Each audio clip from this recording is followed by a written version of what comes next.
हरे हरे राम राम राम हरे हरे, हरे कृष्ण कृष्ण कृष्ण हरे हरे। सद्गुरुनाथ महाराज की जय। परमपूज्य डॉक्टर काकांना साष्टांग नमस्कार। आदरणीय मंदाताईंना साष्टांग नमस्कार। परमपूज्य आचार्य डॉक्टर सुनील काका लुले यांना साष्टांग नमस्कार। आदरणीय शैलक काकू यांना साष्टांग नमस्कार। माझ्या सर्व साधक बंधू भगिनींना साष्टांग नमस्कार। स्मृती स्वाध्याय मंच कडून आचार्य डॉक्टर सुनील काका लुले व सौ शीला काकू लुले यांचे मार्गदर्शनात नवीन अभ्यासकांचे भजगोविंदम या साखळी प्रवचन मालिकेतील निरूपणे दिनांक 16/9/2024 पासून दिनांक 2/10/2024 पर्यंत आयोजित करण्यात आलेली आहे।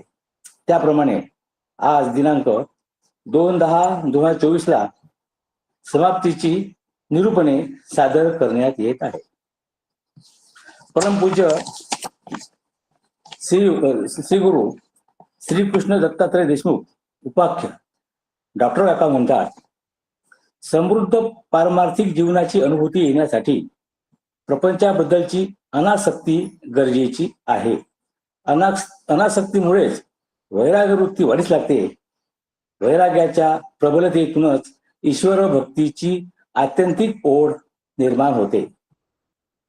भजगोविंदम हा ग्रंथ वैराग्य व भक्तीबद्दल मुमुक्षु साधक भक्तांना निश्चित सहाय्यभूत ठरतील। परमपूज्य डॉक्टर काका म्हणाले, एका अतिशय श्रीमंत समृद्ध माणसास 2 मुले आहेत। त्यातला एक अतिशय हुशार, कर्तबगार, गुणवान मुलगा आहे, तर दुसरा ऐतखाऊ अतिमंद आहे। त्यामुळे समृद्ध असूनही अशा श्रीमंत माणसाच्या मनात एक सल आहे, बोच आहे। त्यामुळे जेथे सल असते, बोच असते, तेथे तृप्ती शांती असू शकत नाही।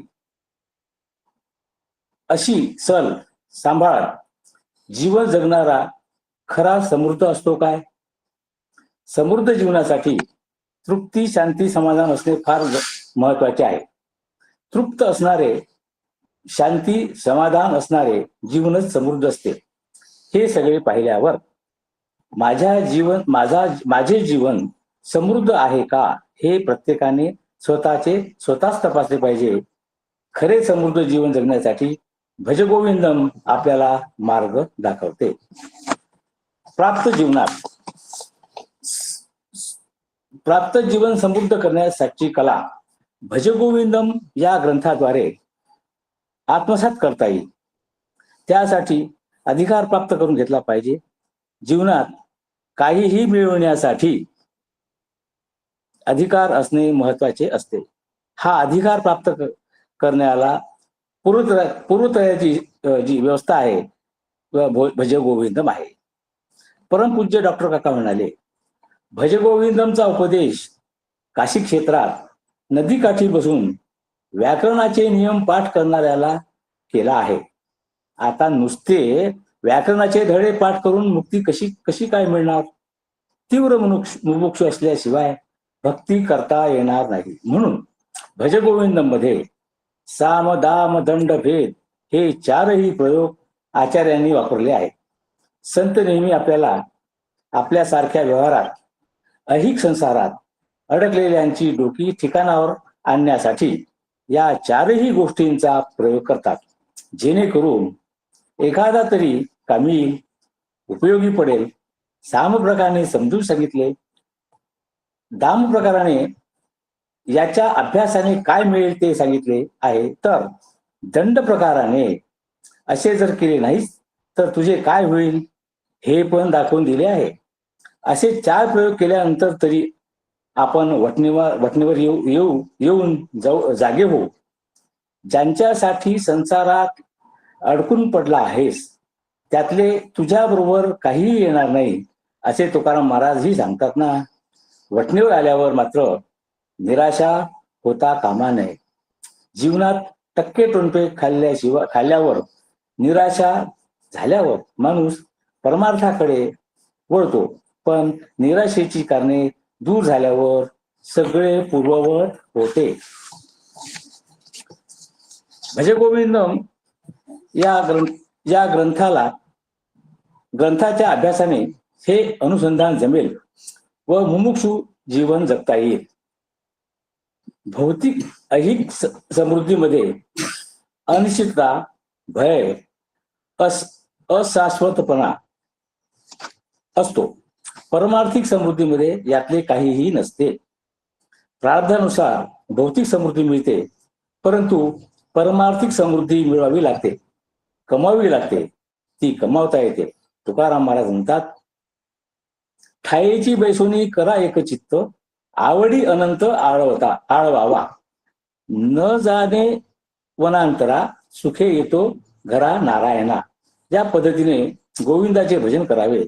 भज गोविंदम भज गोविंदम भज गोविंदम मूढमध्ये. आचार्यांच्या 29व्या श्लोकाचे निरूपण करताना सो पुष्पाताई वोरा सांगतात, आशा अमर आहे असे व्यवहारवादी लोक मोठ्या कौतुकाने म्हणतात, पण हीच आशा जीवाला जन्ममरणाच्या चक्रात अडकवते. दुसऱ्याला जे सुख मिळते ते त्याच्या प्रारब्धाने मिळते व प्रारब्धाचा नियंता ईश्वर आहे. दुसऱ्याचे सुख पाहून ज्याला दुःख होते त्याचा ईश्वराच्या न्यायबुद्धीवर विश्वास नाही असे खुशाल समजावे. वास्तवाला सामोरे जाण्याची पूर्वतयारी, वास्तवाचे भान असणे याकरता श्लोक क्रमांक 30 चे निरूपण श्री पंकज देशपांडे यांनी केले आहे.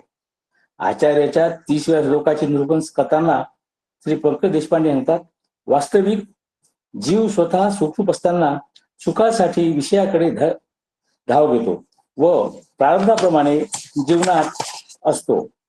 जीवनाचा अर्थ समजून सांगणारा कोणीच नाही अशी त्याची कल्पना असते, परंतु संत श्री गुरु शरणागताला पूर्णपणे स्वीकारून मोठ्या जबाबदारीने त्याला जड चेतन सृष्टीचे मूळ समजून सांगतात.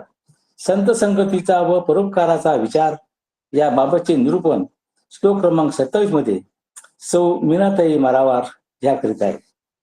आचार्याच्या भजगोविंदम स्तोत्राच्या 27व्या श्लोकाचे निरूपण सौ मीनाताई मारावार वेळ सकाळी 7 ते 7:30 पर्यंत करणार आहेत.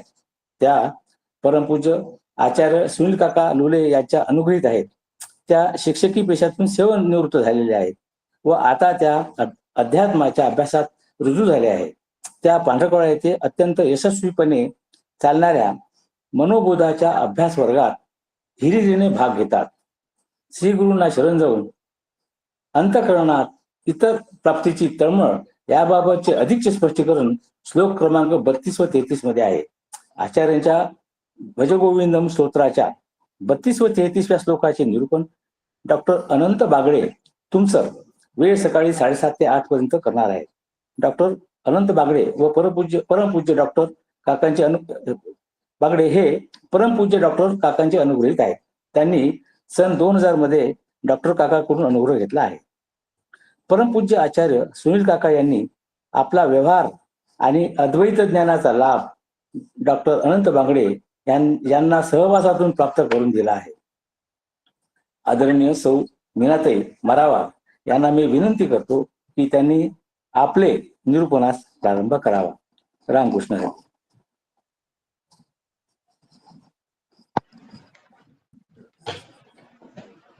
रामकृष्ण हरी.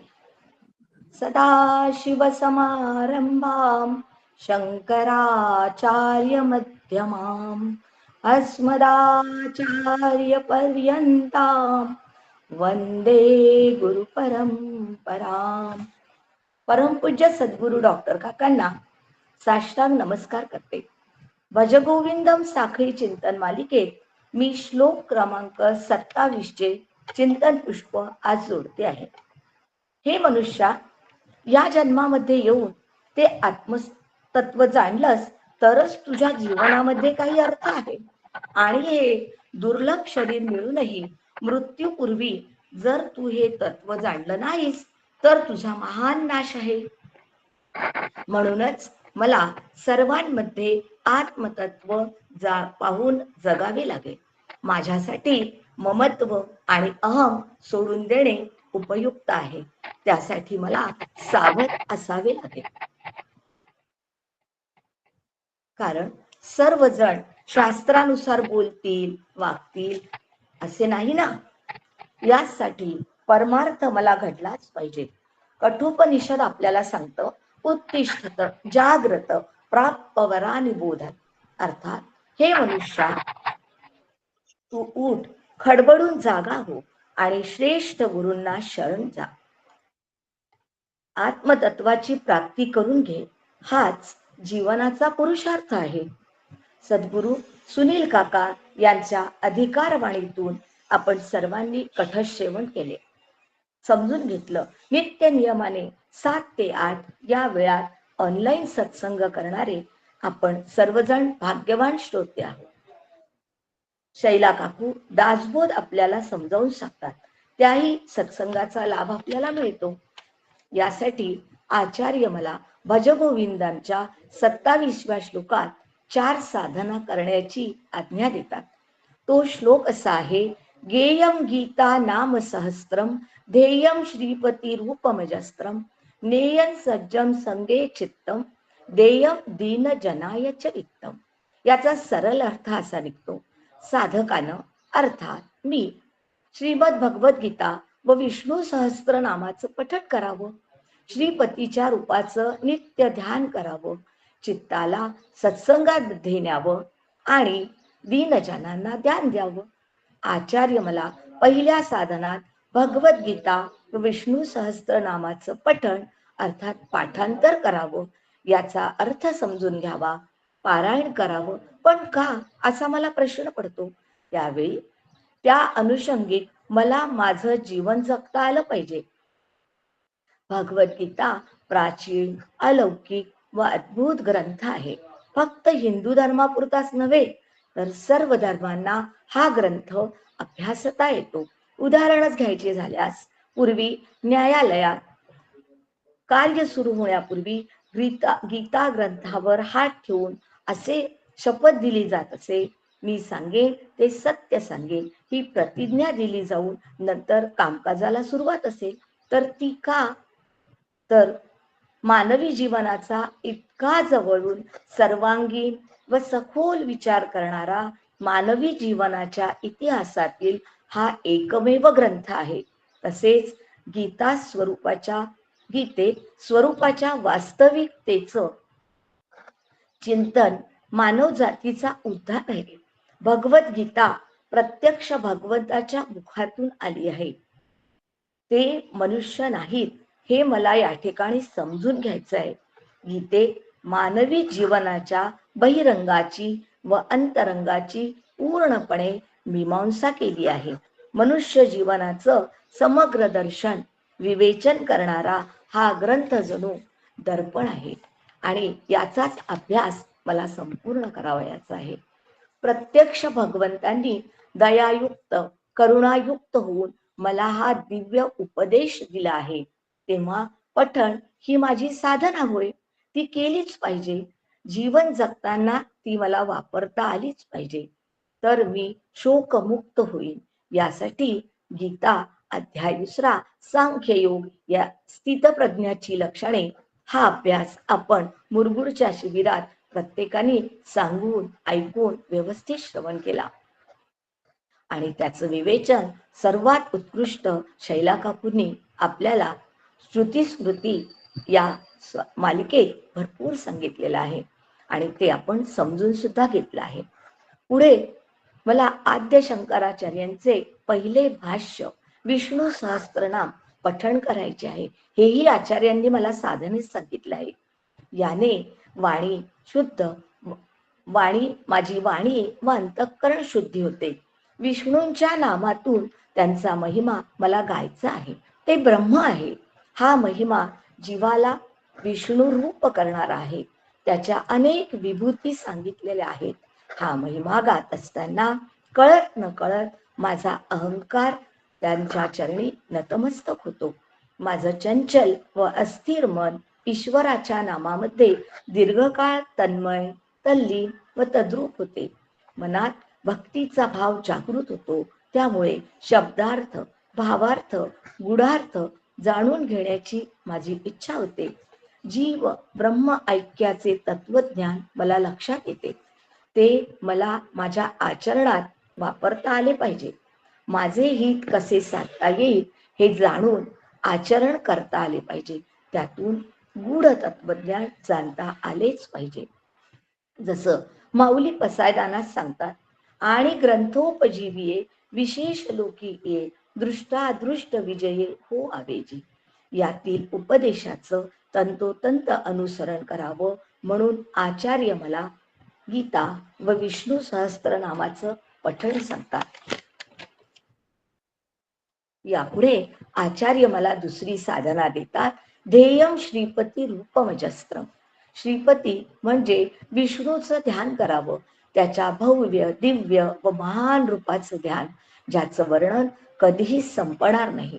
अशी भव्य दिव्य महान रूपाचं मला ध्यान करावे लागेल. जसे श्री शिवसहस्त्रनाम स्तोत्रात श्री पुष्पदंत वर्णन करतात. असितगिरी समस्या कज्जलम सिंधु कात्रे सुरतर वरुशाखा लेखणी पत्रमुर्वी लिखती यदि गृहीत्वा शारदा सर्व कालम तदपि तव गुणानामीश पारम नयाती. याचा अर्थ मला काय सांगतो? समुद्राच्या पात्रात काळ्या पर्वता एवढं काजळ घालून त्याची शाई तयार केली, वृक्ष शाखेची लेखणी तयार केली, पृथ्वीचा कागद तयार केला, तसेच प्रत्यक्ष सरस्वती सर्व काळ लिहित राहिली, तरी हे ईश्वरा तुझ्या गुणांचा अंत लागणार नाही. हे मला कळताच मी ध्यान का करावं हे माझ्या लक्षात येतं. पण ही भगवंताची व्यापकता समजू शकणार नाही, म्हणून मी श्री करून ज्ञान कसं करावं हे शिकलं पाहिजे. तेव्हा माझे सद्गुरू ब्रह्मनिष्ठ, श्रोत्रिय, दयाळू तर असलेच पाहिजे, शिवाय संप्रदाय व परंपरा युक्त असले पाहिजे. तेच मला ध्यान शिकवितात. ते ध्यान असे असावे. ध्याये दाजानुबाहू धृतशरधनुषं बद्ध पद्मासनस्थं पीतं वासो वसानं नवकमलदल स्पर्धिनेत्रं प्रसन्नं. ध्यान समयी विष्णूचं सगुण साकार सुंदर रूपाचं चिंतन करावं. याला देवता उपासना असंही म्हणतात. शास्त्रात ध्यान ही अत्यंत महत्वाची साधना आहे. आज आपण आपल्या मनानं रात्र दिवस विषयांचंच ध्यान करतो आणि चिंतन करतो, तेव्हा मी या बाह्य विषयाचं चिंतन सोडून परमेश्वराचं ध्यान करावं. सगुण साकार शंख चक्र गदा पद्मधारी भगवान विष्णूचं ध्यान म्हणजेच आपली जी जी इष्ट देवता असेल, ती शिव असेल, विष्णू असेल, ब्रह्म असेल, दत्त असेल, गणेश असेल, त्यांचं ध्यान इत्यादींचं ध्यान मला करावं लागेल. हे सर्व एकच समान कसे यासाठी आपण एक उदाहरण घेऊ. तो श्लोक असा आहे, आकाशात पतितं तोयम यथा गच्छति सागरम सर्व देव नमस्कारम केशवम प्रति गच्छति. तर याचा अर्थ मला काय सांगतो? आकाशातून पडणाऱ्या जलधारांचा प्रत्येक थेंब जसा सागराला जाऊन मिळतो, तसाच आपण कोणत्याही देवाला केलेला नमस्कार भगवंत म्हणतात ते मलाच येऊन मिळतात. हे मला ध्यानाने साधायचे आहे. ते ध्यान मला ठरविलेल्या वेळी शुचिर्भूत होऊन आसनस्थ व्हावे लागेल. डोळे बंद करून ध्यान समयी इष्ट देवतेचं रूप डोळ्यांपुढे आणून त्यांच्या हसऱ्या ओठांवर मला स्थिर होता आलं पाहिजे. शंकराचार्य म्हणतात, तुपाच्या धारेप्रमाणे अखंड ध्यान माझं झालं पाहिजे. मनाची अंतर्मुखता ध्यानात खूप गरजेची आहे. मनातील राग, द्वेष, संताप गेलेला असलाच पाहिजे. मला आनंदी वृत्तीने ध्यान करता आले पाहिजे. मनाच्या साह्याने मनामध्ये करण्याची ही अंतरंग साधना आहे. यासाठी प्रथम सगुणाच्या आलंबनाची गरज आहे. ही प्रतिमा उपासना होय. सगुणातून निर्गुणाकडे मला जाता आले पाहिजे. ध्यान साधले तर ते साधतेच. अंतर्मुख मनानच ध्यान जमतं, साधतं. चिदाभास कुटस्थाशी एकरूप होतो तेव्हा ध्यान साधतं. भगवंताच्या सुंदर रूपाशी तादात्म्य पावले की तल्लीनता येते. यासाठी मला प्रयोजन समजून घेतलं पाहिजे की आंतरिक शांती मला मिळतेच, तर ध्यान जमले हे प्रमाण ठरते. उदाहरणार्थ, सूर्य अस्ताला जाताना त्याची सर्व किरणे सूर्यबिंबामध्ये विलीन होतात. तसेच ध्यान साधना करून बाह्य विषयांच्या वृत्ती क्रमाक्रमाने निवृत्त करणे होय. याने माझी वृत्ती सगुणाकडून निर्गुणाकडे वळविण्यास मदत होते. आपण मंगलाचरण गातो. शांताकारं भुजगशयनं पद्मनाभं सुरेशम इत्यादी. याप्रमाणे शांती येऊन भयनिवृत्ती होते. ही ध्यानाने मला साधता येते.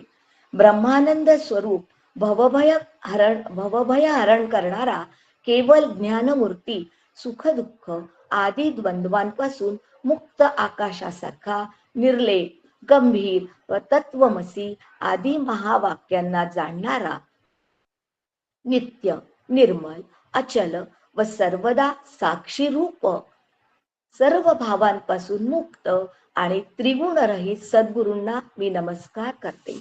ध्यान साधनेत गुरूंना वंदन करून ब्रह्मस्वरूपापर्यंत माझे ध्यान व्हावे ही प्रार्थना असावी. यापुढे आचार्य मला तिसरी साधना सांगतात. नेयम सज्जन संगे चित्तम. माझं चित्त सत्संगामध्ये गेलंच पाहिजे. सत्संग हा शरीरानं करावयाचा नसून तो मनानं केला पाहिजे. मनात गुरूंना अनन्य भावाने शरण गेलं पाहिजे. परमार्थ मार्गात प्रगती होण्यासाठी तसेच साधनेचे फळ प्राप्त होण्यासाठी गुरूंचे आशीर्वचन व कृपा अत्यंत आवश्यक आहे. त्यासाठी शास्त्रात गुरुसेवा आचार्योपासना ही साधना सांगितलेली आहे. जसे मुरगुड येथे होणाऱ्या शिबिरात अभ्यास वर्गात माझी उपस्थिती अनिवार्य आहे, कारण गुरुसेवेची संधी व ज्ञान प्राप्त करणे मला त्या ठिकाणी लागते. माझ्या भाग्याने मला ही संधी प्राप्त होते, याचे मला सोने करता आले पाहिजे. तसेच स्थानिक अभ्यास वर्गात उपस्थित राहूनही मला सत्संग लाभतो, हे लक्षात घ्यावे लागेल. माझे चित्त सत्संगात राहिल्याने मला संतांचे दास होता येईल. संत महिमा जाणून मला माझे हित साधता येईल. जसे माऊली हरिपाठात वर्णन करतात, मोक्ष रेखे आला भाग्ये विनटला साधूंचा अंकिला हरिभक्त. अर्थात जो साधूंना महात्म्यांना गुरूंना शरण गेला आहे तो जणू मोक्षाच्या दारातच उभा आहे. म्हणजे मी सत्संगाचा आश्रय घेतल्यानंतर मला अर्थात साधकाला मोक्ष प्राप्ती दूर राहत नाही. म्हणून मला माझे चित्त फक्त सत्संगातच ठेवता आले पाहिजे. श्लोकात ही तिसरी साधना होय, पण सारे वर्म यातच दडले आहे. हाच द्राष्टांत आहे. यानेच यातील अन्य 3 साधना मला सहजपणे करता येतील. पण चित्तासंबंधी एवढे सांगून पुढे मला आचार्य सांगतात, तुझे चित्त वित्तात गुंतता कामा नये. म्हणून चौथी साधना त्यांनी मला दिली आहे, देयम दीन जनायच वित्तम. दानधर्म करण्यास ते मला सांगत आहेत, कारण माझे चित्त वित्तात गुंतून मी परत प्रपंचात गुंतण्याचा संभव असतो. दान करा धर्म करा याचा अर्थ आपल्या जवळचे धन भराभर वाटून द्यावे असे नाही बरं का. ध्यानाचे दानाचे नियम पाळून ते दान मला करता आले पाहिजे. दान हा एक यज्ञ आहे. दानाचे नियम पाळूनच मला तो यज्ञ पूर्ण करता आला पाहिजे. सत्पात्री पुरुषाला दान व गरजूलाच दान द्यावं. जे दीन दुबळे गरीब आहेत तसेच आचार्य संपन्न आहेत अशांना द्यावे. गीतेत भगवंतांनी यास ज्ञानयज्ञ असे म्हटले आहे. दान देणाऱ्यालाही आनंद झाला पाहिजे व दान घेणाराही आनंदी व तृप्त झाला पाहिजे. गीतेत दातव्यमिती यज्ञानम असे याचे वर्णन प्रत्यक्ष भगवंतांनी केले आहे. आणि आपण कथमध्ये काकांकडून यमदेव गुरु व नचिकेता शिष्य यांचा संवाद यातून मला काय शिकायचे आहे, काय साधायचे आहे, काय अनुसरण मला करायचे आहे आणि हे शिकण्यासाठी सविस्तर वर्णन आपण काकांकडून ऐकले, श्रवण केले. पित्याने केलेले नचिकेताचे ध्यान, त्याची शरणागती सर्वांना किती शिकवून गेली नाही का? त्यातून घ्यावे तेवढे थोडेच आहे.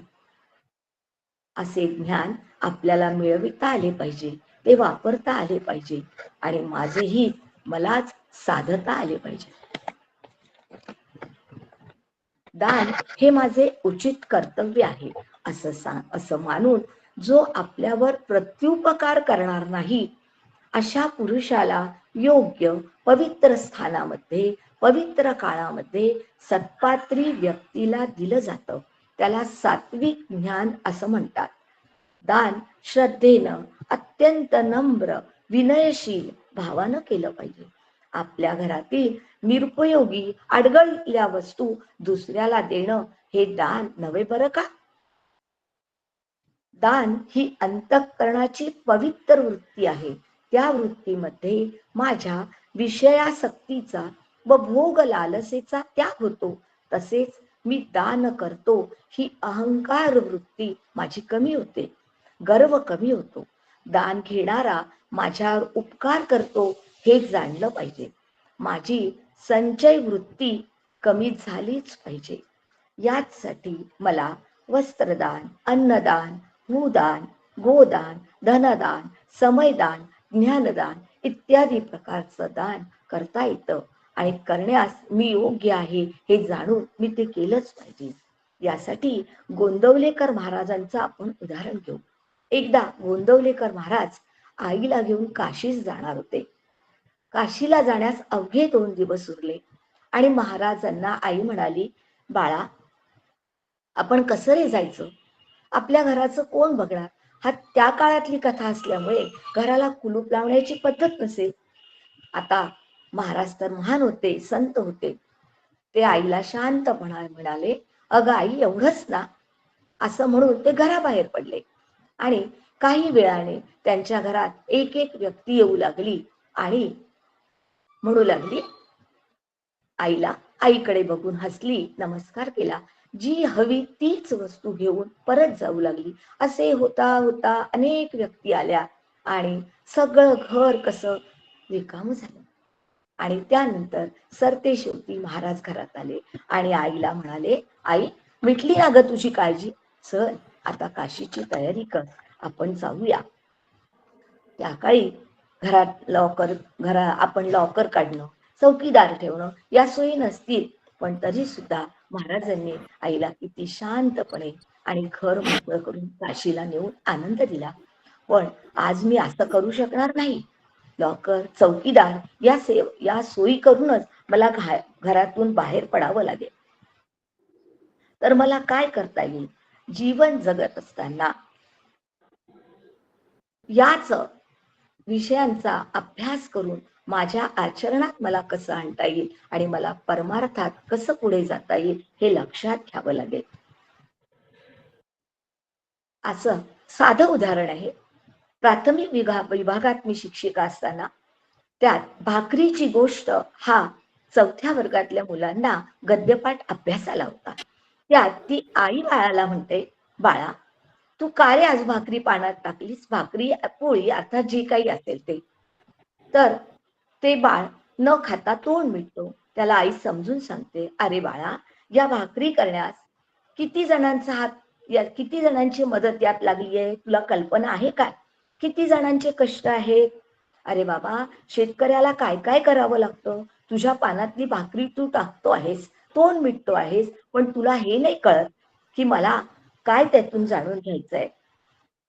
अरे बाबा शेतकरी गिरणीवाला, भाकरी करणारी स्त्री, तसेच पाऊस पाणी असे नैसर्गिक घटक इत्यादींचा समावेश असतो. म्हणूनच मनुष्याने या सर्वांची जाणीव ठेवली पाहिजे. अंतःकरणात कृतज्ञ भाव ठेवला पाहिजे, अशा अर्थाचा पाठ ती आई बाळाला देत असते आणि तो गद्यपाठ बालमनात रुजवत असते. आणि आज आपल्याला असे सर्व पाठ माऊली आणि आपले सद्गुरू आपल्याला देत असतात. सर्व विषयांवर ते आपल्याला विचार मांडत असतात आणि आपण ते ग्रहण करत असतो.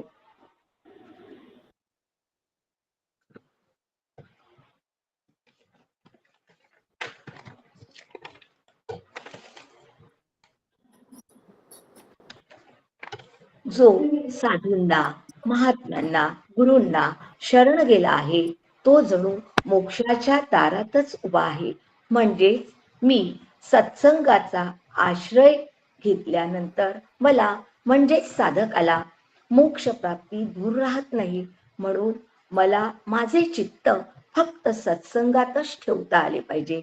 यासाठी मला दूरदर्शन, वर्तमानपत्र इत्यादी ही जी साधन आहे, यापासून अगदी कमीत कमी उपयोग करून या सत्संगातल्या विचारांचा जास्तीत जास्त विचार करून मला माझी साधना वाढवावी लागेल.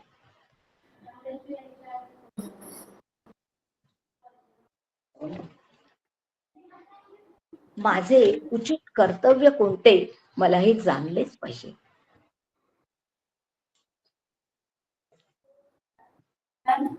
करता करविता जर भगवंत असेल, तर मी का कसली काळजी करावी. आपल्याला काका नेहमीच म्हणतात ना, काय होईल, कसे होईल, केव्हा होईल याचा विचार कुणीही करू नका. आणि केला तरी त्याचा काहीच उपयोग होणार नाही. जे व्हायचं, जसं व्हायचं तसंच होणार आहे. मग मी जर माझे कार्य प्रामाणिकपणे करत राहिली तर मला कुठलीही अडचण येणार नाही. करता करविता भगवंत सर्व करीत असतो आणि मी मात्र केवळ चिंताच करीत असतो आणि चिंतनात राहत नाही. हेच मला साधता आलं पाहिजे. त्यासाठी जे आपल्याला मिळालं ते आपणच न भोगता काही भाग दान केला पाहिजे. खरे बघू जाता आपले स्वतःचे असे काहीच नसतं, जे सर्व आपल्याला ईश्वराने दिलेलं असतं आणि त्याचंच आपण इतरांना दान करत असतो. ही आपली वृत्ती आपण वाढवली पाहिजे. आपल्याजवळ जे असतं ते प्रेमानं दुसऱ्याला द्यावं, ही उदात्त भावना समाजात वाढीस लागली तर राष्ट्रीय ऐक्य होण्यास मदत होईल आणि दानानं धनाची शुद्धी होते बरं का, असं शास्त्रामध्ये सांगितलेलं आहे. येथे आचार्यांना हेच सुचवायचे आहे. वैयक्तिक आध्यात्मिक साधनेबरोबरच समाजाची, राष्ट्रीय ऐक्याची एक महान उदात्त दूरदृष्टी होती. म्हणून ही दानवृत्ती मला जपलीच पाहिजे. हे तेव्हाच साधता येईल जेव्हा माझं चित्त कायम सत्संगात रमेल आणि संत श्री गुरु यांचा सहवास मला सतत लाभेल. याचाच विचार मला करावा लागेल. हे मला कसे साधता येईल आणि साधना वाढवता येईल, तर मी आनंद स्वरूपी होऊ शकेल, अशी सद्बुद्धी मला प्राप्त हो, ही सद्गुरु चरणी प्रार्थना करून माझ्या वाणीला विराम देते. राम कृष्ण.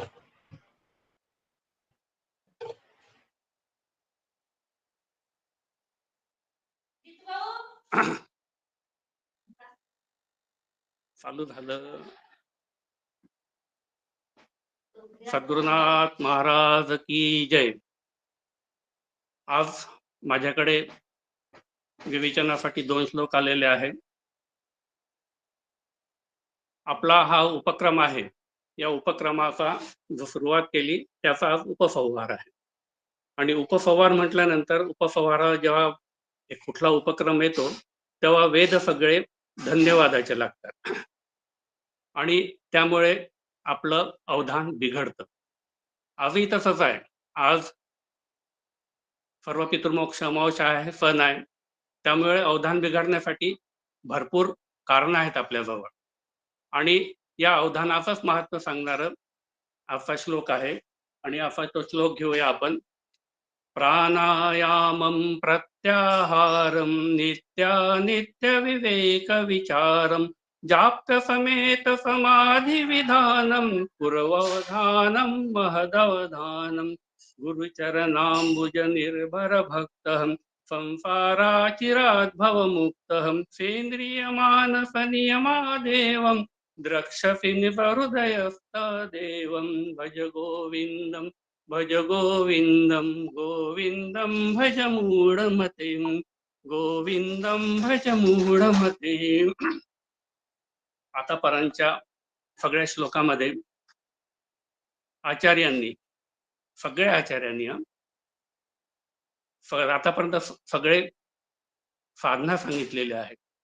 आपला प्रवास आत्मरूपतेकडे न्यायचा आहे, आपल्याला आनंद रूपतेकडे न्यायचा आहे तो.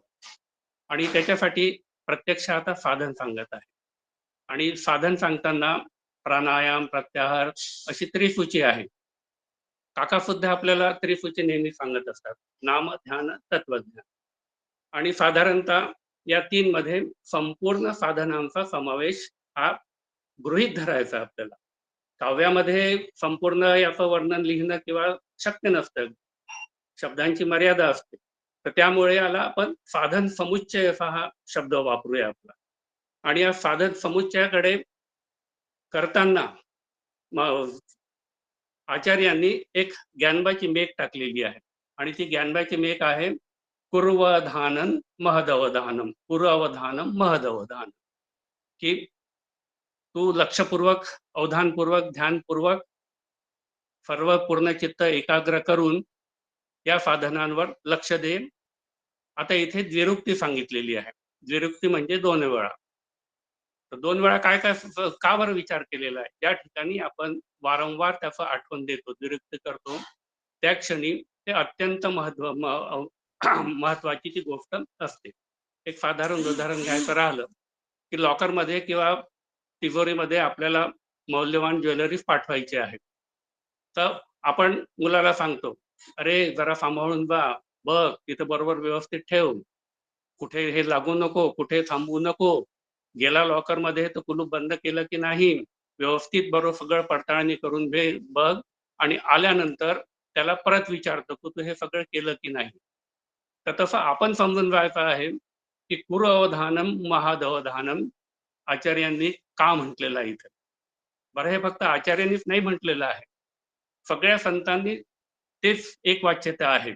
अवधान एकले दीजे त्याने सर्व सुखाशी प्राप्त होईजे त्याने सर्व हे प्रतिज्ञोत्तर माझे उघड ऐका सावध साक्षेपी दक्ष तया तात्काळाची मोक्ष. आता माऊली इतक्या छाती टोकपणे कधी बोलत नाही, माऊली मृदू आहेत, पण ती म्हणते की माझं प्रतिज्ञोत्तर आहे की ज्या सर्व सुखांचा राशीचं जे पद प्राप्त करायचं आहे, आनंद रूपता प्राप्त करायची असेल, तर त्याच्यासाठी एकच साधन त्यांनी सांगितलेलं आहे, अवधान ऐकले दीजे, अवधान ऐकले दीजे. समर्थही तेच म्हणत आहे की त्या क्षणी मोक्ष आहे, सावध साक्षेपी लक्ष तया तात्काळाची मोक्ष. आणि परमार्थ सुद्धा जर प्रारूप्याचं पाहतो म्हटलं तर परमार्थ सुद्धा अवधानाचा आहे. माझं अवधान प्रपंचाकडे असतं आणि ते अवधान माझं ब्रह्मतत्वाकडे गेलं की त्या क्षणी मला आनंदाचा अनुभव येतो. तर प्रपंच परमार्थाचा प्रारूप काय असेल तर ते अवधान कुठं द्यायचं हे अत्यंत महत्वाचं आहे. तर चला त्याचा विचार करूया आपण. तर असं का म्हटलं गेलेलं आहे की लक्षपूर्वक ऐक. कारण आपली इंद्रिय बहिर्मुख बनलेली आहे, त्याच्यामुळे ते सरळ धावत राहतात. मन कसं आहे, दिसे जागेवरी पळे जगभरी मुक्त करी विहार रे चंचली मन कृष्ण. आणि बुद्धीमध्ये सदैव विक्षेप येत राहतात, अगदी मनामध्ये विक्षेप येत राहतात, बुद्धीमध्ये मायेचं आवरण पडलेलं आहे. त्याच्यामुळं सत्य ब्रह्म मी विसरून गेलेलो आहे आणि असत्याच्या पाठीमागे धावून राहिलेलो आहे. तर या सगळ्या गोष्टीला जर टाळायचं असेल तर त्याच्यासाठी मला लक्षपूर्वक सगळं ऐकावं लागेल. प्रमाद होण्याची माझी जास्तीत जास्त शक्यता राहील. इतिहासात पाहिलंच आहे की धचा माव व्हायला वेळ लागत नाही. आमच्या पेशामध्ये सुद्धा, डॉक्टरकीच्या पेशामध्ये कॅन्सर नाही म्हणून पटून सांगत असतो, पण कानावर चुकून फक्त कॅन्सर शब्द ऐकायला येतो, नाही शब्द विसरून जातो आणि त्यानंतर पेशंट इतक्या डिप्रेशन मध्ये जातो, एन्झायटी मध्ये जातो की खोदून विचारल्यानंतर मग कळते की त्याचं तब्येतीचं कारण हे आहे. तर कुरु अवधानम महद अवधानम. आचार्य येथे साधन सांगत आहे आणि त्याकडे अवधान्य म्हणत आहे. कुठलंही मोठं कार्य आपण पाहतो तर त्याचा आपल्याला अफाट पसारा दिसतो, पण त्या अफाट पसाऱ्याचं सूत्र, प्रारूप जर आपण जाणलं, स्वरूप जर जाणलं, तर एक छोट्याशा याच्यामध्ये मोठं कार्य आपल्याला करता येतं. आणि आपलं अवधान त्या प्रारूपाकडे असायला पाहिजे, त्या सूत्राकडे असायला पाहिजे. उदाहरण घेऊया, माझ्या इथे लाईटाचा झगमगाट आहे, मोठी बिल्डिंग पाहतो, त्याच्यावरती रोषणाई पाहतो आणि किती विशाल काम झालेलं असेल की एवढ्या बिल्डिंगवर ही रोषणाई केली कसं, पण त्या रोषणाईचं एकच इलेक्ट्रिशियनचं प्रारूप आहे, ते आहे फेज आणि निगेटिव्ह दोन वायर फिरवत राहायचे आणि त्या दोन वायरचा कधीही संपर्क येऊ द्यायचा नाही, शॉर्ट सर्किट होऊ द्यायचं नाही. आणि हे एवढं सूत्र जर आपल्या लक्षात आलं तर आपल्याला पूर्ण बिल्डिंगचं काम करता येते, आपल्याला पूर्ण बिल्डिंगच्या पाठीमागे लागायचं नाही.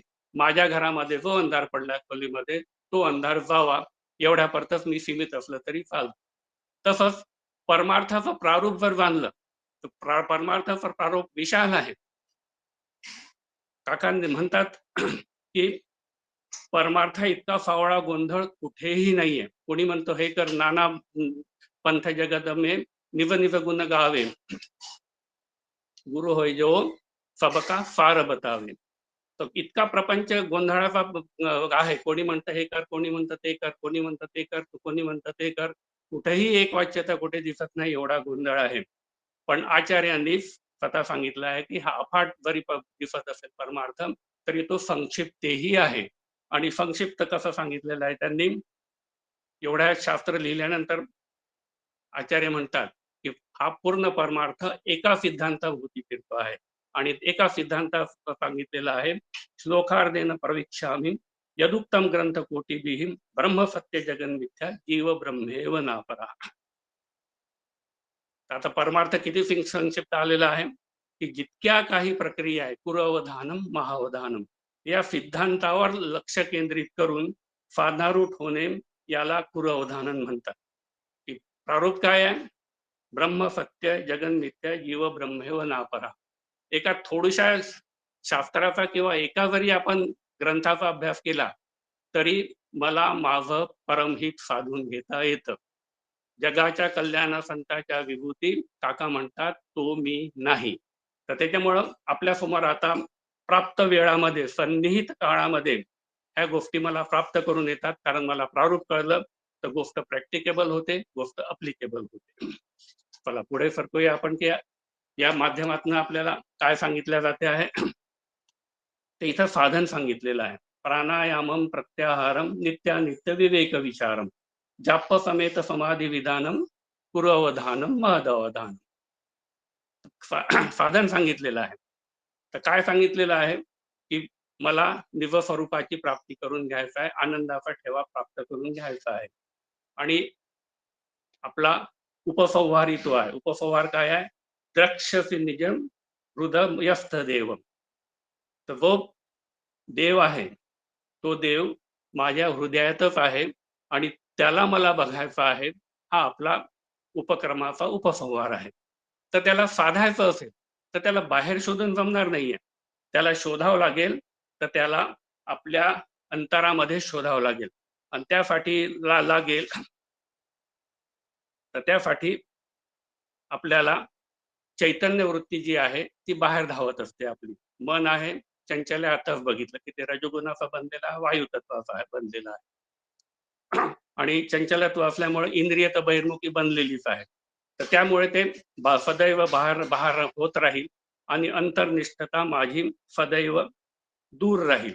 आणि अंतर्निष्ठ झाल्याशिवाय मला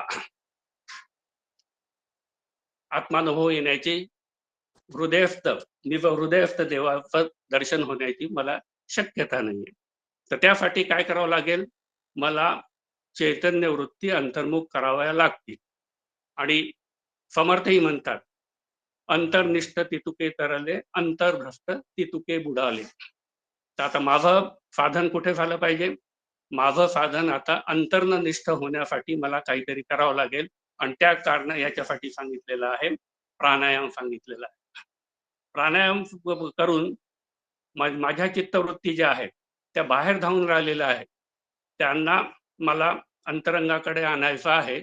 माझी अंतःकरण वृत्ती म्हणजे चित्तवृत्ती, बुद्धवृत्ती चैतन्याकडे वळवणं, याला कुरअवधानम, महदवधानम असं म्हणतात. बघा, साधनं दिलेली आहेत, पण साधन निश्चितच त्याचं मूल्य आहे, पण त्याही पेक्षा जास्त मूल्य आहे. The gun is not important, the man behind the gun is important. तर ते साधन कसं वापरायचं, आणि हे गुह्य जे आहे ते सद्गुरू सांगतात, ते संत सांगतात, ते शास्त्र समजून सांगतात, आणि त्याच्यासाठी आहे ते गुह्य जाणण्यासाठी, ते गुह जाणण्यासाठी कुरु अवधानम, महद अवधानम. तर अंतर्मुक्तीच्या आड चंचलता आलेली आहे, तर त्यासाठी इंद्रियाची साधना सांगितलेली आहे. तर प्राणायाम का बरं करायचा आहे?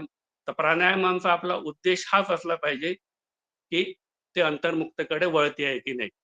उपलिया प्राणाफरशी इंद्रिय मागेरी गती, तैसा मन बुद्धीपाशी अहंकार होईल. हे ध्यानाचा साधनाचा आपण विचार करून राहिलेला आहे, समाधीच्या साधनेचा विचार करून राहिलेला आहे.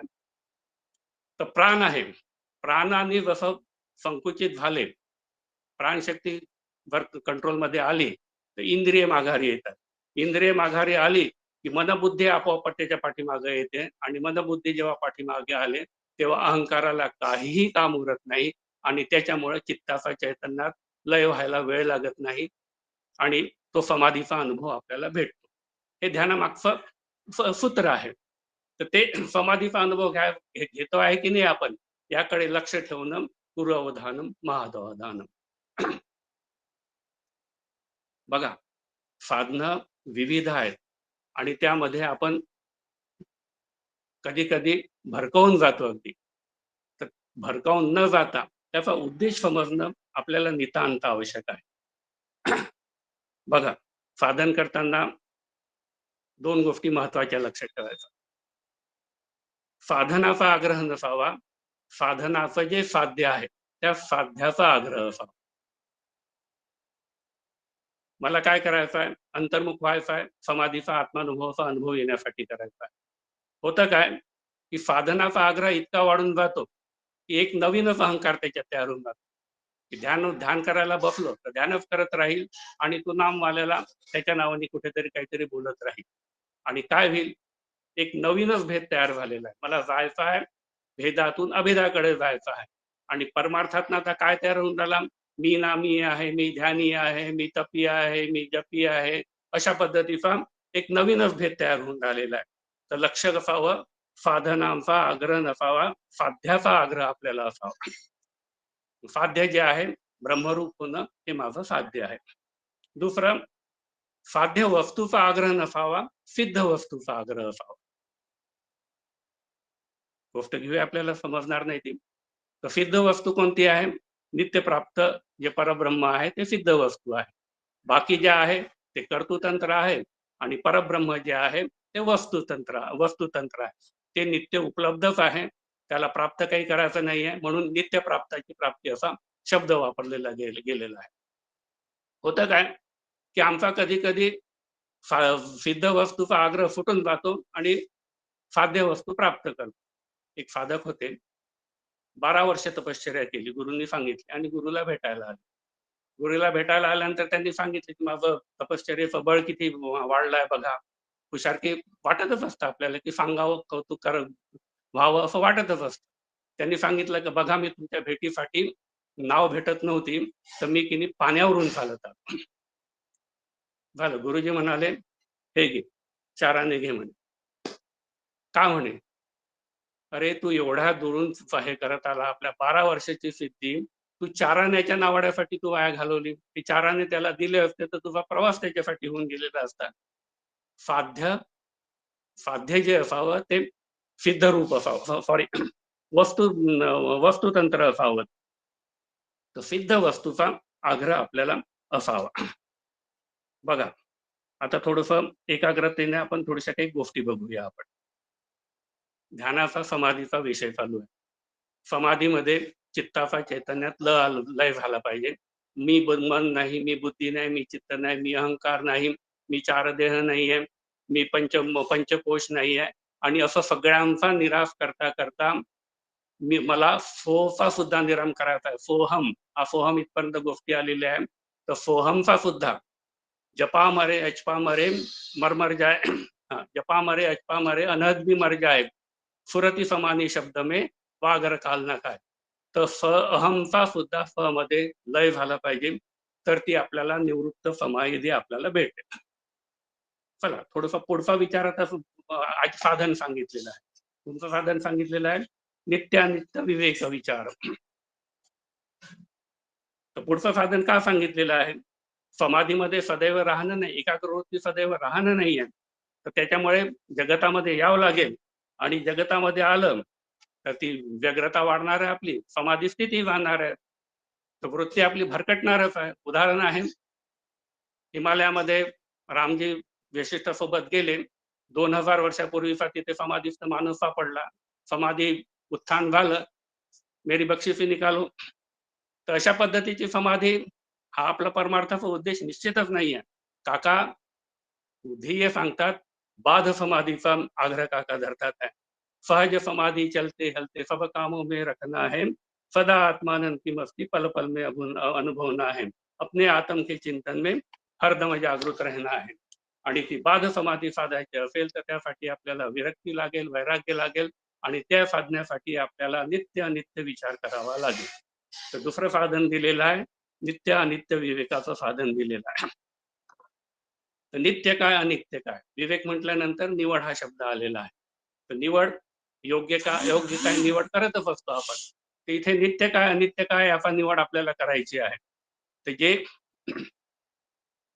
समर्थ म्हणतात आकार जाणावं अनित्य, तर जो आकार दिसतो, नामरूप दिसत आहे आपल्याला, ते सगळे आकार अनित्य आहेत.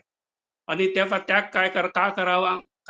आकार असल्यामुळे कधी ना कधी जे जे दिसे ते नसे, जे निर्मित झालेलं आहे त्याचा नाश होणारच आहे. हा जर अकाट्य सिद्धांत असेल, तर मी जर आकाराच्या पाठीमागे लागलेला असेल, तर मला कधी ना कधी त्याचा वियोग होणार आहे, कधी ना कधी त्याचा नाश होणार आहे, आणि मला दुःख होणार आहे, आणि मला तर आनंद रूपता प्राप्त करायची आहे. म्हणून मी आकाराकडे लक्ष देतो, अनित्याकडे लक्ष देतो की नित्याकडे लक्ष देतो. नित्य जे आहे ते ब्रह्मतत्व आहे, नित्य जे आहे ते चैतन्य तत्व आहे, आणि त्याच्याकडे माझी मनोवृत्ती वळवणं, चित्तवृत्ती वळवणं, पुरअवधानम महदवधानम. बघा, ब्रह्मतत्व कसं आहे? निर्गुण, निराकार, निसंगम, आणि ते ब्रह्मतत्व जरी असेल ते दूरवर झालं, ते ब्रह्मतत्व मी आहे, आणि ते ब्रह्मतत्व मी असल्यामुळे कुठे घडामोडी झाल्या त्या घडामोडीचा मला लाभ होणार नाही, कारण मी नित्य आहे. सुखदुःखाची मला विकार नाही, त्याच्यामुळं शरीराचे विकार आले आरशात पाहताना मी दुःखी होणार नाहीये. तर मी अनित्याचा ध्यास धरतो आहे की नित्याचा ध्यास धरतो आहे, याप्रमाणे माझं लक्ष राहावं. बरं, बघा, बाध समाधीचा आग्रह काकांनी धरलेला आहे. अखंडानंद म्हणतात, जगत का मुझे बध नहीं करना है, बाध करना है. जगताचा नाश होणार नाहीये, तर ते बाध समाधी साध्यासाठी काय करावं लागेल? मला जगत सत्यवत भ्रांती घालवावी लागेल. दिसणारं जगत हे रज्जू सर्पावरील रज्जू सर्पावरील सर्पाप्रमाणे मिथ्या आहे, काल्पनिक आहे, भासमान आहे. हा जोपर्यंत माझा निर्णय होत नाही, तोपर्यंत जगताचा बाध होत नाही, जगताचा त्रास होतच राहील. तर जगताचा माझा बाध होतो आहे की नाही, मिथ्यत्व दृष्टी माझी तयार होते आहे की नाही, सतासत विलक्षण अनिर्वचनीय मिथ्या हे जगताचा प्रारूप आहे, तर तो माझा निश्चय होतो आहे की नाही बघणं, पुरअवधानन महदवधानन. बघा, विषय आहे, दृश्य आहे, त्याच्याकडे माझं लक्ष जाणारच आहे. जगत आहे, त्या जगताच्या वस्तू दिसणारच आहे. मग काय दिसली म्हणून काय गपकन डोळे बंद करून घ्यायचे शैला का शब्द? निश्चितच नाही, त्याच्याने काहीच होणार नाही. दत्त भार्गव संवादामध्ये ती कथा आलेली आहे की तो गप्प करून बसला, तरी तू मनोऱ्यात बसलेला आहे, तर मनोऱ्यातले जे दगड आहे ते तर जगताचाच भाग आहे ना, शरीर आहे तेही जगताचाच भाग आहे. मग त्याच्यातलं मिथ्यत्व काढावं, निर्विष करावं विषयाला, तर आपला बाध होतो आणि मला सहज चलते फिरते जगत में मला आत्मानंदाचा अनुभव घेता येतो. सापाचं सत्यत्व गेलं, तो भासमान हे माहीत झाल्याबरोबर तोच साप मला गळ्यामध्ये घालून फिरता येतो. बारकावे थोडे समजायचे आहेत थोडेसे आपल्याला. एक बारकावा आणखी लक्षात घ्यायचा आहे की जेव्हा कुठली गोष्ट सांगितल्या जाते, ते सांगण्याच्या अलग अलग अधिकारानुसार पद्धती राहतात. डॉक्टर की आहे अंडर पेशंटला सांगायचं असेल तर औषधाचं महत्व म्हणून सांगू, अंडर ग्रॅज्युएटला सांगायचं असेल तर रोगाचं निदान सांगू, आणि पोस्ट ग्रॅज्युएटला सांगायचं असेल तर त्याला त्यातले रोगाचे सूक्ष्म बारकावे हे निश्चित सांगितले जाते. तसंच यात इथले बारकावे आपण थोडे लक्षात घेऊया. आता नित्य अनित्याचा विचार बाह्य जगताच्या रूपाने केला, ध्यानामध्ये सुद्धा मला अनुभव येतात की कधी सुंदर दृश्य दिसते, सुंदर गंध दिसते, कधी बिंदू दिसतं, कधी सुंदर नाद ऐकू येतात, कुठे देवतांचे मला दर्शन होतात, शून्याचं दर्शन होतं मला, आणि मी समजतो की झालो धन्योहम धन्योहम सांगतो. पण आचार्य सांगतात हे सुद्धा अनित्य आहे, कारण ज्याला आकार आहे, आकार जाणावा अनित्य. आकार म्हणजे गंध गुण जे काही नाद असेल त्यालाही आकारच आहे, तो जाणावा अनित्य. तर त्याच्यामुळे किती गोड आपल्याला सूक्ष्म राहावं लागते हे लक्षात ठेवायचं आहे. एकनाथ महाराज तर म्हणतात, स्वगत भेद मी ब्रह्म म्हणणे. मी ब्रह्म म्हणणे हा सुद्धा स्वगत भेद आहे.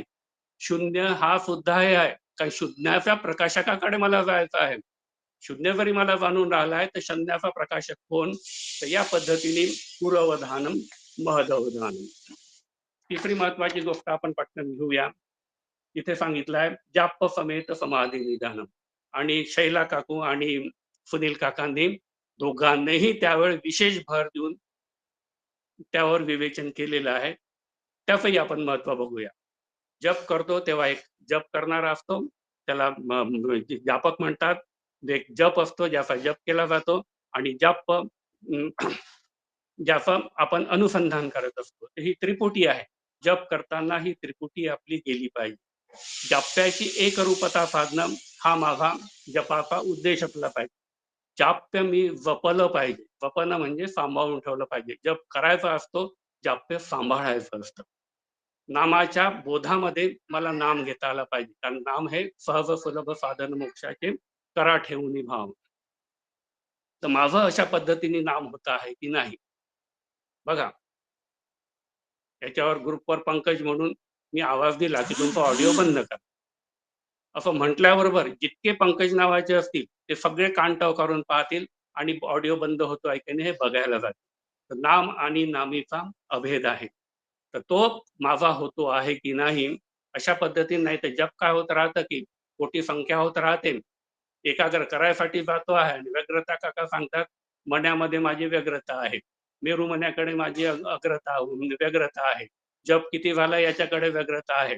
जाप्याचं भान सहज निघून जातं, आणि केवळ जाप्याकडे जर अवधान दिलं तर त्याच क्षणी मोक्षाची अनुभूती आहे. बघा साध्या साध्या गोष्टी आहेत साधनांच्या, मी आता त्याच्यात खूप डिटेलमध्ये जाणार नाही, कारण सन्निहित काळामध्ये संप्राप्त काळामध्ये संपायचा. प्रदक्षिणा करतो, अनुसंधान जी गिरकी घेतल्या जाते तिला प्रदक्षिणा म्हणतात, बाकीची ती गिरकी होते. मनोहारी दृश्य दिसलं तर दृश्य दिसल्यानंतर सूर्योदय दिसलं, तर सूर्योदय दिसल्यानंतर प्रभा दिसली त्याची, तर ती प्रभा ही वस्तूची प्रभा असते हे ध्यानात आलं की पूर्ववधान. विषय दिसले तर विषयाचे दिसले, कुठला आवडता विषय भेटला, भोग घेतला, हा भोग कशाच्या भरोशावर घेतो आहे, त्या वस्तूचा भोग नाहीये. रसो वही सहभोग, आनंद भेटतो आहे तो रसो विवह, रसाचा रस आहे तो.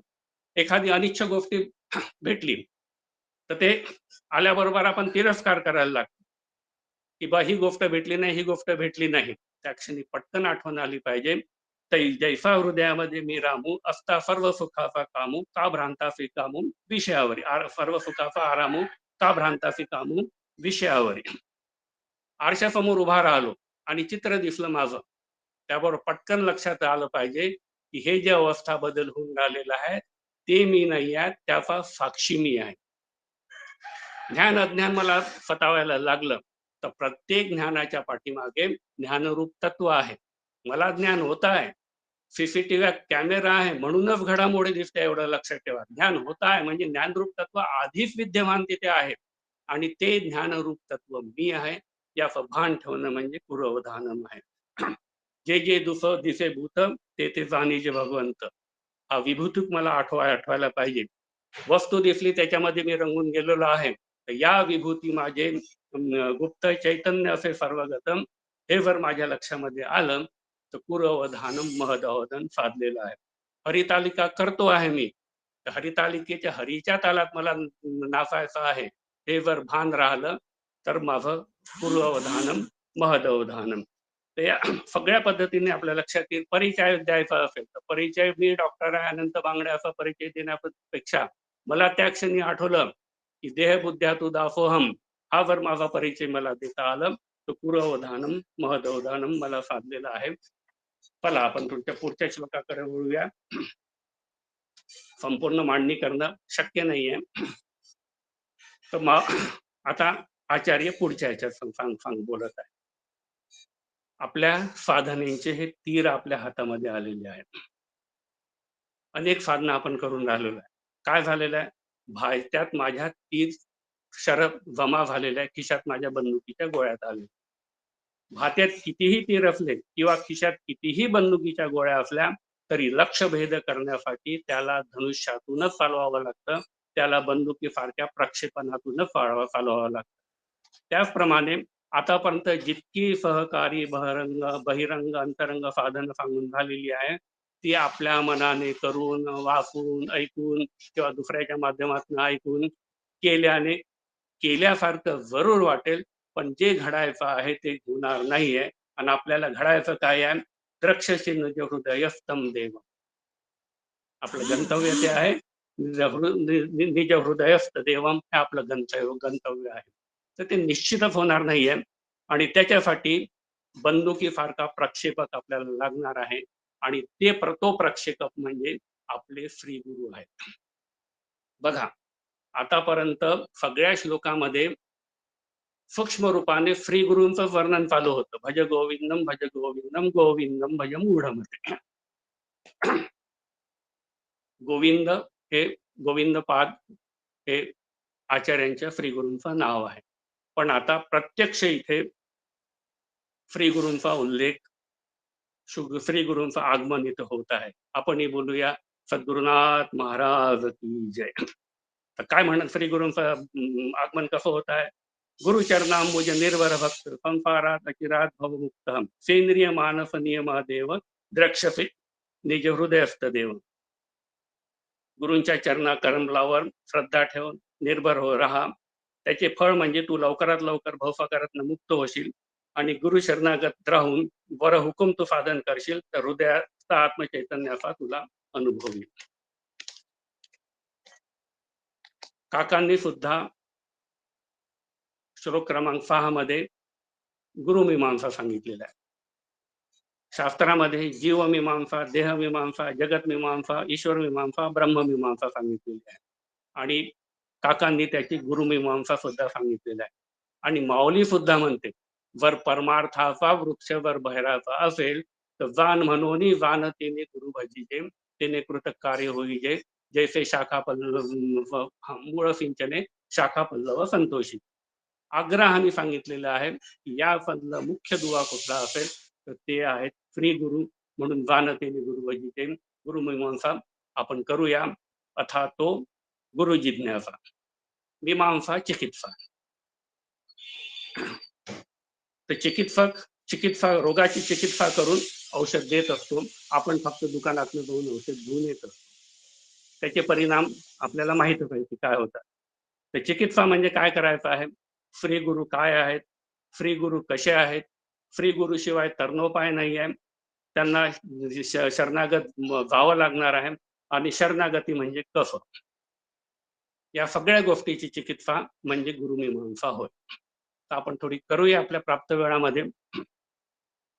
बघा, ब्रह्मा तत्वाचा शोध घ्यायला जातो मी. घर में ढूंढा बाहर ढूंढा अपने पराये सभी में ढूंढा कर न सका पहचान मोह समझना आहे. कैसे करू तेरो ध्यान मोहे समजना आहे. आश्चर्य बघा, आश्चर्यो कुशलो वक्ता गीतेमध्ये आलेला आहे आणि कथामध्ये आले. काय आश्चर्य आहे की ज्याला मी स्पर्श करतो, ज्याला मी बघतो, ज्याला मी ऐकतो, जिथे मी वावरतो, जे मी खातो, श्वसन स्पर्शन जिगरण, ते सगळं ब्रह्म आहे. आणि तरीही जळी स्थळी काष्टी पाशांनी भरला भगवंत, तरीही ते मला इंद्रिय मानस अगोचर आहे आणि 9 प्रमाणाने त्याचा मला वेध घेता येत नाही. आजूबाजूला सर्वत्र आहे की त्याच्याशिवाय दुसरं काहीच नाही आहे, पण त्याचा वेध घेता येत नाही. आणि का बरं वेध घेता येत नाही? कारण कर न सका पहिचान, त्याची मला ओळख नाही, त्याची मला पहिचान नाही आहे.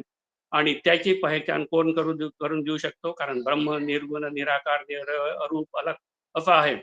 त्या ब्रह्मतत्वाची पारख ज्याला आहे आणि त्याची ओळख ज्याला आहे आणि ती ओळख शिष्याला करून देण्याची ज्याच्यामध्ये क्षमता आहे, अशा श्री गुरूंच्या संपर्कामध्ये जोपर्यंत येत नाही तोपर्यंत मी ब्रह्मरूप होऊ शकत नाही. वो शब्द ज्ञाने पारंगतू ब्रह्मानंदे सदा डुल्लतू. ठीक. हिऱ्याचा पारखी हजारात एक, त्याच्या डोळा दिसे ब्रह्मरूप. ब्रह्मस्वरूप नित्य प्राप्त आहे आणि ते मीच आहे. पण हे जोपर्यंत श्री गुरु सांगत नाही आपल्या मुखात नक्की तत्वम अशी अनुग्रहकालीन गुरु हे देतात. आतापर्यंत जितकी साधनं पाहिली आपण ती सगळी बहिरंग साधनं आहेत. आणि परब्रह्म प्राप्त करण्याचं जर साक्षात साधन असेल तर श्री गुरुमुखातनं आलेलं तत्वमसी महावाक्य अनुग्रहकालीन श्री गुरु तो अनुभव आपल्याला करून देतात. आणि तो अनुग्रहाचं अहम ब्रह्मास्मी याच्याकडे अहम ब्रह्मास्मी हा अनुभव घेऊन उत्तर द्यायचं पूर्ववधानम महदवधान. कारण पूर्ववधानम महदवधान हा दोन्ही श्लोकाच्या संधीमध्ये आलेला आहे, त्याच्यामुळे दोन्हीलाही लागू आहे तो. बघा, श्री गुरूंचं आवश्यकता काय आहे? अनिन्न प्रोक्ता गतिरन्न नास्ती, की हे माझंच आहे, मीच आहे. पण हे सांगण्यासाठी श्री गुरुची आवश्यकता काय? आपला नित्याचा अनुभव आहे. माझ्या इथं लहान बालक आहे, त्याला माझं हे नाक हे आहे याची ओळख कोणी करून दिली? हा डोळा आहे याची ओळख करून दिली. नाक तर माझंच आहे, डोळे माझेच आहे, कान माझेच आहे. पण हे ओळख करून द्यायलाही कोणीतरी अन्य लागतो आहे. लक्षात ठेवायचं आहे आपल्याला. आरशासमोर बालक उभं राहिलं तर पहिल्यांदा त्याच्याकडे पाहिल्याबरोबर तो रडायला लागतो. तेव्हा त्याचे जनक सांगतात की बाबा हा तू आहे, का रडतो आहे? पक्षी त्याला फोफा मारत राहतात, झुंगत राहतात. तर मग दुसऱ्यांनी सांगितल्याशिवाय मला तो अनुभव येत नाही. आणि ते सांगणारे ते ब्रह्म तू आहे. मी स्वतः नित्य प्राप्तच आहे, मीच ब्रह्म आहे. पण हे सांगायसाठी ते तू आहे तत्वमसी हे सांगायसाठी श्री गुरु लागतात. आणखी दुसरं बघूया. झोपलाय माणूस, त्याला जाग करायचं असेल तर कोण जाग करेल त्याला? झोपलेला माणूस स्वतःहून जागा होत नाही आणि दुसरा झोपलेला माणूस जागा करू शकत नाही. जाग करण्यासाठी जो व्यक्ती जागा आहे तो झोपेतनं जागा करू शकतो. तर तसा मी अज्ञान तमाच्या मध्ये, अविद्येच्या तमामध्ये जन्माजन्मापासून झोपलेला आहो. त्या अज्ञान अंधकारातून काढणारा कोण असेल? जे अंधारातनं बाहेर निघालेले आहे, जे स्वरूपामध्ये स्थित आहे, जे आत्मानंदामध्ये स्थित आहे, जे ब्रह्मविद ब्रह्मैव भवति असे झालेले आहे, ते श्री गुरुच मला त्यामधनं काढू शकतात. बघा, श्री गुरूंचं महात्म्य आहे. साधक आपल्या प्रयत्नांनी मल दोष घालू शकतो, विक्षेप दोष घालू शकतो, पण आवरण दोष हा सद्गुरूच काढू शकतात. सूक्ष्मचा अविद्येचा दोष आहे, तो तरल दोष आहे. जसं डिलिव्हरी व्हायची असेल तर डिलिव्हरीसाठी फक्त आवरण काढावं लागतं, पातळ वेष्ट नसतं. पण मेम्ब्रेन रप्चर झाल्याशिवाय डिलिव्हरी होत नाही. त्याचप्रमाणे आवरण भंग हा श्री गुरुनी केल्याशिवाय होत नाही. तर इथे साधन सांगत आहे श्री गुरुचरणा मुझ निर्भर भक्त. तर गुरुचरण कमलाचा तू निर्भर राहा, भक्त हो. बघा, कमल ही जी उपमा दिलेली आहे तीही एक युक्तिसंगत उपासना आहे. गुरुचंद्राला कमल म्हणतात, गुरुमुखारविंद म्हणतो आपण, दुसरे नाव नाही दिले आहे. कारण कमळ हे पंकज असून पाण्यामध्ये चिखलातून निघून निर्लिप्त आहे, त्याला कुठलाही लेप नाही आहे आणि ते सूर्यभिमुख आहे. त्याच पद्धतीने सूर्य म्हणजे ज्ञानाचं प्रतीक आहे. गुरु कसे आहेत? निर्लेप आहे, निसंग आहे आणि ते ज्ञान प्रकाशक आहे. आणि त्यांच्या चरणावर जेव्हा डोकं ठेवतो मला तात्कालिक अनुभव निश्चितच येतो. मी काय केलं, काय आहे, कुठे आहे, काळाचं भान नाही, देशाचं भान नाही आहे, माझं स्वतःचं भान नाही. आणि अशी भानरहित भान अवस्था, प्रपंचाचं भान नाही आहे पण भान आहे, त्या अवस्थेला ब्रह्मानुभव म्हटलं जाते आहे. तर ते ब्रह्मानुभवाचा अनुभव मला तत्क्षणी तिथे येतो. तर गुरुचरणाची सेवा मला करायची आहे. चरणच का म्हटलं गेलेलं आहे की परमार्थामधला सगळ्यात मोठा वर्षतुर असेल तर तो आहे अहंकार. आणि अहंकार हा शीश चढके बोलता आहे. तर शिशासारखा दंड नाही दुसरा. गुरुंना दंडवत प्रणाम करायचा आहे. की दंड कसा सोडला की तू इथे पडेल तिकडे पडेल असा विचार करत नाही, तो पडतो. त्या पद्धतीने दंडवत प्रणाम आपल्याला करायचा आहे. दंडवत प्रणाम करायचा आहे म्हणजे अशा पद्धतीने प्रणाम करून डोकं पडून घ्यायचं नाहीये. गुरु गुंगा गुरु बावरा गुरु देवन का देव ऐसा चेला चाहिए जित गुरु की करे गुरु के सेव. तर गुरु शिवाय मला दुसरा आश्रय नाहीये. गुरु शिवाय माझा त्राता कोणी नाही. गुरु जगती एकच त्राता. गुरु शिवाय मला दुसरं काही ऐकायचं नाहीये. गुरु चरणाची भक्ती मला हवी आहे. असा गुंगा बावरा गुरुदेवन का देव, गुरुलाच देवांचा देव मानतो, तो चेला बनणं कुरवधानम महाधवधानम आहे. तर त्या पद्धतीने माझं साधन होते आहे की नाही, गुरुंना बघतो आहे की नाही. कारण गुरु कोण आहेत? प्रत्यक्ष ब्रह्मरूप आहे. ते चालते ज्ञानाचे बिंब, त्याचे अवयव सुखाचे कुंभ. तर या पद्धतीने मला गुरुवरच निर्भर राहायचं आहे. जसं बालक आईवर निर्भर असते, माकडाचं पिल्लू आईवर निर्भर असते. ती माकड उड्या मारत राहते पण माकडाच्या पिल्लाला त्याची कुठलीही चिंता नसते. तशा पद्धतीने गुरु चरणांचाच मी आश्रय घेतला पाहिजे आणि गुरु चरणावर माझा अहंकार लय होतो. बाकीला अहंकार हे होत नाही. आणि त्याच्यासाठी साधन सांगितलेलं आहे, तेथ सेवा हा दारवंता. तर गुरुचरणांचे पाणी त्याची माझी त्रिवेणी.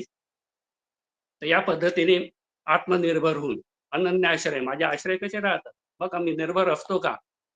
माझी भूमिका कशी असते की गुरु केला, जसा बंगला आहे, बाडी आहे, मी घर घेतलं, फार्म हाऊस घेतलं, असं केलं तसं म्हटलो आणि मी गुरु सुद्धा केले. तर इतकी अशा पद्धतीने आत्यंतिक निकड माझी जोपर्यंत गुरु बनत नाही तोपर्यंत माझं खाद्य जे आहे ते साधती नाही. पुरवधानम महाअवधानम. अशा पद्धतीने गुरुचरणावर मला निर्भर राहायचं आहे. सगळे आश्रय माझे फुटले पाहिजे. धनाचा आश्रय नसला पाहिजे, जनाचा आश्रय नसला पाहिजे. हे सगळे आश्रय माझे अनन्याश्रयात त्यागोत्तमम. तर जितके आश्रय आहे त्या सगळ्या आश्रयाचा त्याग करून मला गुरुचरणावर निर्भर व्हायचं आहे. तर असं जर लक्ष माझं राहिलं तर मला सगळं साध्य होईल. बघा, गुरुसेवेतले काही व्यवधान सांगतो तुम्हाला आणि नंतर मग आपण थांबूया. आपण विचार आहे साधन सांगितलं, त्या साधनापती शंकराचे सोहमचा जप सांगितला तर आपण सोहम साधन सांगितलं, सोहमचा जपच करत बसतो. तर सोहमचा जपन असे बोललेला तिथं विचारायचं केला पाहिजे साधक. गुरुनी सांगितलं अन्यही करत बसतो आपण. डॉक्टरांनी जशी डॉक्टरांची जुनी चिठ्ठी समजा नवीन डॉक्टरकडे गेलो तर जुनी चिठ्ठी बाद झाली पाहिजे, तसं श्रीकडे गुरुकडे गेलो तर जुने साधनं आपले बंद पडले पाहिजे. गुरु देहरूपात असतात, दिसतात, आहेत ब्रह्मरूप, दिसतात देहरूपात. त्यामुळे देहाचंही भान आपलं कधी कधी त्याला आपलं भान निघून जाते आणि त्यांना देहरूप म्हणून आपला व्यवहार होतो. अगदी बिलकुल ब्रह्मरूपतेचं भान आपलं सदैव टिकत नाही. आचरण करताना दिसतात तर त्या ठिकाणी आपल्या मनामध्ये शंका येतात. साधकांचं वाचन पाहतो आपण, वागणं पाहतो, त्यांनी आपल्या मनामध्ये शंका येतात. तर अशा पद्धतीने आपले गुरुचरणावर भान सुद्धा जातं आपलं आणि ते जाऊ नये याकडे लक्ष देणं कुलवधानम महदवधान. आणि आता शेवटचं वाक्य सांगतात आहे, द्रक्षसी हृदय स्तंभ देव. हे सगळे गुरूंनी सांगितलेलं साधन लक्ष देऊन प्राप्त करायचं आहे. कुठे काय प्राप्त करायचं आहे? निज हृदयामध्ये जे देव आहे, देह देवाचे मंदिर. आता आत्मा परमेश्वर, तर कुठे जायचं आहे? निज, ज्याचा जन्म झालेला नाही आणि ब्रह्माची जयंती होत नाही, ब्रह्माचा जन्म होत नाही. ब्रह्माचं भान जेव्हा होतं, ज्ञान जेव्हा होतं, त्या क्षणी आपल्यासाठी ब्रह्माचा जन्म झालेला. आणि ते भान कुठं होतं? तर गुहातीत गौवरेष्ठ पुराण यो वेदनिहितम गुहा या परमव्योमन. त्याचं भान आपल्याला समजा भारत सरकारची सत्ता सगळीकडे आहे, पण त्या सत्तेकडे सरकारला भेटायचं असेल तर दिल्लीत जावं लागेल. तसं ईश्वर तत्व ब्रह्मतत्व सगळीकडे व्याप्त आहे, पण त्याची भेट घ्यायची असेल तर माझ्या अंतःकरणामध्येच त्याला शोधावं लागेल. आणि तो अंतःकरणामध्ये राहतो, तो रूपवान देव नाही आहे. द्योतयति इति देवः, ज्याच्या प्रकाशात सगळ्या वस्तू प्रकाशात होतो, तो सगळ्या वस्तूला प्रकाश करतो, तो स्वयं प्रकाश आहे. तो स्वयं प्रकाश ब्रह्म चैतन्य माझ्या बुद्धीच्या गुहेमध्ये वास करत आहे. बुद्धीत मला त्याचा अनुभव येईल, पण बुद्धीमुळे कोणालाही अनुभव येत नाही, कारण बुद्धी जड, अचेतन जड आहे. आणि अशा पद्धतीने मला निज हृदयस्थ देवाचं दर्शन घ्यायचं आहे. मला बघा, मी सुनील काकांना 5 मिनिटाचा वेळ जास्तीचा मागितलेला होता, पण आपला उपक्रम आहे संप्राप्ते सन्निहित काळे नाही नाही रक्षते डुंडुन करणे. वेळ माझ्याकडे थोडा घेत नाही आम्ही, कारण या निहित काळामध्ये जर मला परमार्थ साधायचा असेल तर निहित काळामध्ये मला प्रवचन सुद्धा थांबवता आला पाहिजे. तर त्यासाठी झडझोडीने व्हायला निघत, त्यांनी वार्धक्यासाठी सांगितलं म्हणून थांबू नका, वार्धक्याची वाट पाहू नका, झडझोडीने व्हायला निघत. कारण मुक्ती नवरी लवकर वरली तर 4 दिवस खेळीमेळीचे मला जगता येतील, आणि त्यासाठी मी सुद्धा आता झडझडून निघावं. तर माझं जे उपक्रम आहे, हा उपक्रमाचं सार्थक होईल. आतापर्यंत त्या हे साध्य करण्यासाठी, निज हृदयस्थ देवाला साध्य करण्यासाठी आचार्य म्हणत होते भज गोविंदम भज गोविंदम गोविंदम भज मूढमते. आता आपण सगळं शास्त्र ऐकलेलं आहे, गुरुचरणा त्या लीन झालेलो आहे. आता आपण साधन करून म्हणूया भजतो मी गोविंद भवतो मी गोविंद भवतो होऊनी सुमते. असं आश्वासन आपल्यातर्फे आचार्याला देऊया, आणि असं आश्वासन मी देता यावं अशी श्री गुरुचरणाची प्रार्थना करून वाणीला विराम देतो. बोलो सद्गुरुदेव भगवान की जय.